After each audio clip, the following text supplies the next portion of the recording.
الزمالك رسميا يهدي الدوري للنادي الأهلي بعد تعادله اليوم مع غزل المحلة بهدف لمثله، بعد أداء بدون حماس وبدون أي ردة فعل من نادي الزمالك اليوم.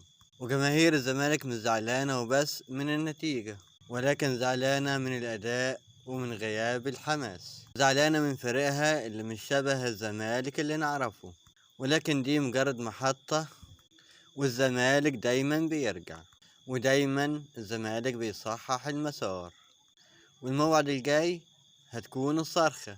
الزمالك راجع وبقوة، ولازم الجماهير تساند الفريق. ومتنسوش تصلي على النبي عليه الصلاة والسلام، وتشتركوا في القناة وتشيروا الفيديو حتى يصل إلى كل جمهور من نادي الزمالك.